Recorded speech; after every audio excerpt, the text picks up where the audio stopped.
Hi everyone, so welcome to the Languages Workshop where I am going to show you how to effectively use flashcards in learning vocabulary and speaking test questions. Okay, so first of all, before we even get started, what do you need? You are going to need some coloured card, white paper or some pre-cut revision cards that you can get from any supermarket at the minute. You are also going to need, I personally love a bit of colour in my life, some coloured pens. Okay, so my first job is, let's talk about vocabulary.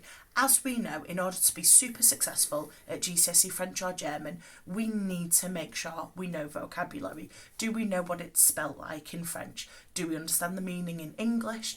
If it's dependent on masculine and feminine, do we know both of those spellings? So, as in Blue Peter, here's one I made earlier. So what we have is I've written a personality adjective, travailleur. The top one is the masculine form. I've done a little, you could do a little M after it to symbolise masculine, or draw a very dodgily looking little man there. Underneath, I need to know what the feminine version is spelt like, travailleuse.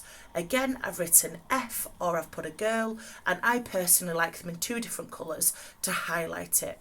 What's super important is on the reverse of the flashcard, you have the English. Now, as we know, it is not enough just to write these flashcards. It's really important that you are using them as a revision tool. So in languages, little and often is the way to go. Between 15 minutes every night just going through them. Whether you are first going, right, travailleur, travailleuse, can I remember what it means in English? Hold on, check. I think it's hardworking. Yeah, perfect, I was right. As you become more confident with the meaning in English, you then desperately need to make sure you check your spelling in French. Right, hardworking, right, okay, travailleur, right, I want the masculine form. How do I spell it? I think it's T-R-A. Keep going. Am I right? Absolutely spot on. Okay. That's obviously for personality adjectives in French, which is dependent on whether the person is obviously a man or a woman. So now we're looking at generic nouns. So as always, we know in French and German, each noun has a gender. So again, it's super important. What I have done is I've written maison in the middle, and I have used my feminine colour to reinforce it up here. I have then not just written the word for the, I've also written the word for a, and the word for my, because as we know, we're never just going to want to use the house. Again, all I've done on the reverse of the card, that absolutely symbolises it in English, so I know absolutely what it means. Again, it's no use just making it, you need to be testing yourself on a regular basis.